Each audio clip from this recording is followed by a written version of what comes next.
আচ্ছা, আপনারা কখনো শুনেছেন যে আপনি ব্যবসা করছেন অথবা বেসরকারি প্রতিষ্ঠানে চাকরি করছেন আর সরকার আপনাকে তার জন্য ইনসেনটিভ দিচ্ছে?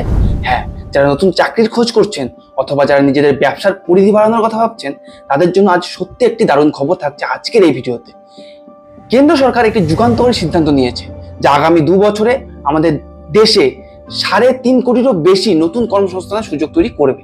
হ্যাঁ, ঠিকই শুনেছেন, 3.5 কোটিরও বেশি। তবে এটা কিভাবে কার্যকরী হবে, সমস্ত কিছু নিয়ে বিস্তারিত থাকবে এই ভিডিওতে। তো নমস্কার, আবারও একটি ভিডিও নিয়ে আমি আপনাদের সামনে বিশ্বজিৎ পাল। আশা করছি সকলেই ভালো রয়েছে। তো চলুন শুরু করা যাক। কেন্দ্রীয় মন্ত্রিসভা 1 জুলাই 2025 তারিখে এমপ্লয়মেন্ট লিঙ্কড ইনসেন্টিভ অথবা ELI স্কিমকে চূড়ান্ত অনুমোদন দিয়েছে। এই প্রকল্পটি দেশের যুবশক্তিকে কর্মসংস্থান ও সামাজিক সুরক্ষার আওতায় আনার একটি বিশাল উদ্যোগ নিয়েছে। আসুন জেনে নেওয়া যাক এই স্কিমের খুঁটিনাটি।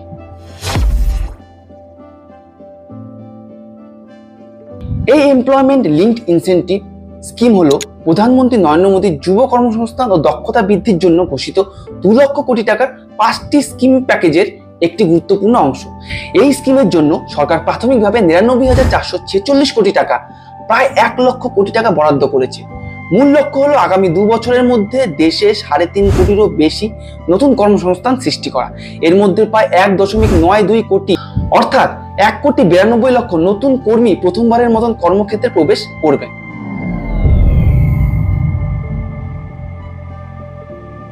এই স্কিমের সুবিধাগুলির দিকে যদি আমরা লক্ষ্য করি, তাহলে সামনে আসে যে 1 আগস্ট 2025 থেকে 31 জুলাই 2027 এর মধ্যে সৃষ্টি হওয়া নতুন চাকরির ক্ষেত্রে এই স্কিম প্রযোজ্য হবে। অর্থাৎ আগামী 2 বছর ধরে এই কর্মসংস্থান সৃষ্টির প্রক্রিয়া চলবে। এই স্কিমটিকে মূলত 2টি ভাগে ভাগ করা হয়েছে, যা কর্মী এবং নিয়োগকর্তা উভয়কেই উৎসাহিত করবে। প্রথম ভাগ অর্থাৎ পার্ট এ, নতুন কর্মীদের জন্য সুবিধা, ফার্স্ট টাইম এমপ্লয়মেন্ট বা এমপ্লয়ি বেনিফিট। এটি এমন তরুণ তরুণীদের জন্য ডিজাইন করা হয়েছে যারা প্রথমবার আনুষ্ঠানিক কর্মক্ষেত্রে প্রবেশ করছেন। এর মাধ্যমে প্রায় 1.92 কোটি নতুন কর্মী উপকৃত হবেন বলে আশা করা হচ্ছে। যারা প্রথমবারের মতন EPF অর্থাৎ এমপ্লয়িজ প্রভিডেন্ট ফান্ড অর্গানাইজেশনে নিবন্ধিত হবেন, তারা তাদের 1 মাসের বেতনের সমপরিমাণ অর্থ সর্বোচ্চ 15,000 টাকা পর্যন্ত ইনসেন্টিভ হিসাবে পাবে। মাসিক 1 লক্ষ টাকা পর্যন্ত বেতনপ্রাপ্ত কর্মচারীরা এই সুবিধার আওতায় আসবেন। অর্থাৎ মাসিক বেতন 1 লক্ষ টাকা হলেও ইনসেন্টিভ 15,000 টাকার বেশি কিন্তু হবে না। এই অর্থ 2টি কিস্তিতে দেওয়া হবে। প্রথম কিস্তি কর্মসংস্থানে যোগদানের 6 মাস পর আর দ্বিতীয় কিস্তি কর্মসংস্থানে যোগদানের 12 মাস পর, এবং কর্মচারীকে একটি আর্থিক সাক্ষরতা প্রোগ্রাম অর্থাৎ ফিনান্সিয়াল লিটারেসি প্রোগ্রাম সফলভাবে সম্পূর্ণ করতে হবে। এই আর্থিক সাক্ষরতা প্রোগ্রাম আসলে কি? এটি একটি শিক্ষামূলক উদ্যোগ যা ব্যক্তিদের অর্থ, বিনিয়োগ, বাজেট, সঞ্চয় এবং ঋণ সম্পর্কে জ্ঞান এবং দক্ষতা বাড়াতে সাহায্য করে।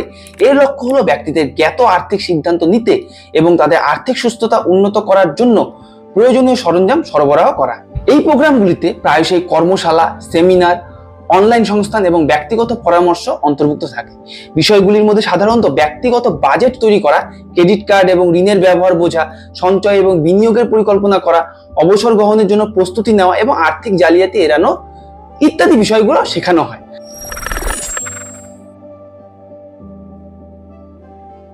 ব্যক্তিরা তাদের অর্থের বিষয়ে আরো সচেতন সিদ্ধান্ত নিতে সক্ষম হন। এটি ব্যক্তিদের ঋণ কমাতে, সঞ্চয় বাড়াতে এবং অপ্রত্যাশিত আর্থিক চ্যালেঞ্জের জন্য প্রস্তুতি নিতে সাহায্য করে। আর্থিক বিষয়গুলি বোঝার ফলে আর্থিক ব্যবস্থাপনায় আত্মবিশ্বাস বাড়ে।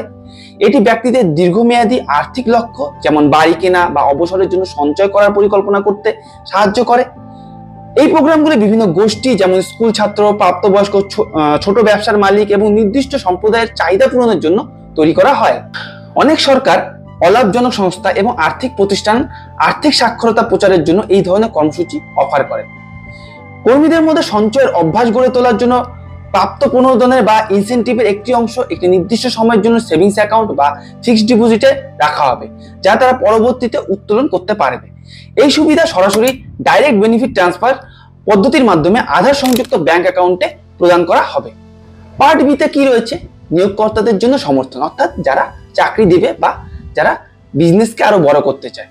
এই অংশটি নিয়োগকর্তাদের অতিরিক্ত কর্মসংস্থান সৃষ্টিতে উৎসাহিত করবে। এর মাধ্যমে প্রায় 2.6 কোটি মানুষের জন্য নতুন চাকরির সুযোগ তৈরি হবে বলে আশা করা হচ্ছে। তবে এর উদ্দেশ্য কি? বিশেষ করে উৎপাদন অর্থাৎ ম্যানুফ্যাকচারিং খাতের পাশাপাশি অন্যান্য সমস্ত খাতেও অতিরিক্ত কর্মসংস্থান সৃষ্টিকে উৎসাহিত করা। নিয়োগকর্তারা প্রতিটি নতুন কর্মচারীর জন্য 2 বছর পর্যন্ত ইনসেনটিভ পাবেন। উৎপাদন খাতের ক্ষেত্রে এই সুবিধা আরো 2 বছর বাড়ানো হয়েছে, অর্থাৎ মোট 4 বছর পর্যন্ত ইনসেনটিভ পাওয়া যাবে।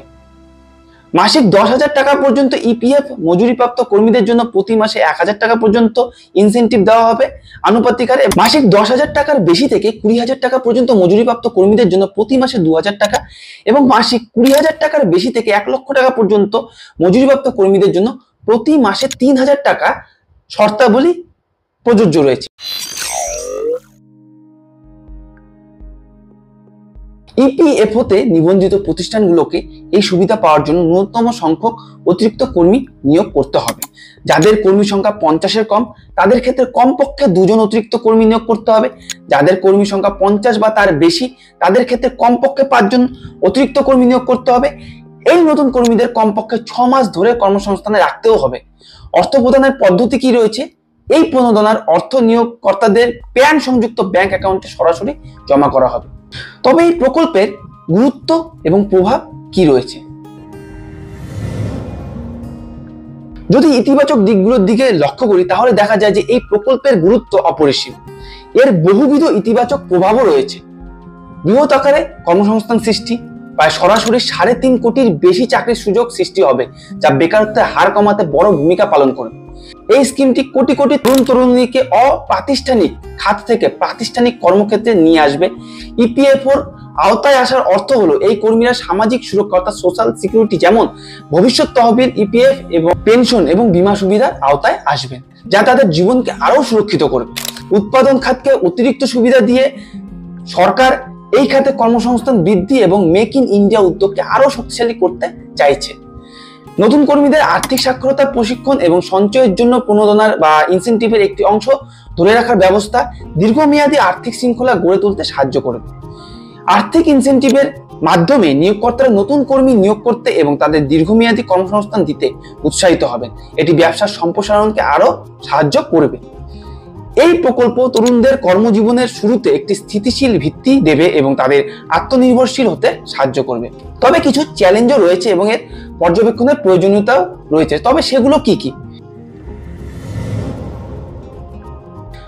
এত বড় একটি প্রকল্প বাস্তবায়নের ক্ষেত্রে কিছু চ্যালেঞ্জও থাকতে পারে, যা আমাদের মনে রাখতে হবে।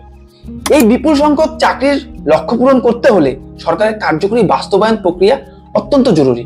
ইনসেনটিভ পাওয়ার লোভে যেন কোনো প্রতিষ্ঠান ভুয়ো কর্মী বা অপ্রয়োজনীয় কর্মী নিয়োগ না করে, সেদিকে নজর রাখতে হবে।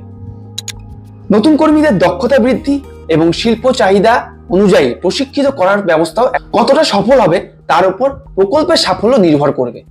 বরাদ্দকৃত অর্থের সঠিক এবং স্বচ্ছ ব্যবহার নিশ্চিত করা অত্যন্ত গুরুত্বপূর্ণ।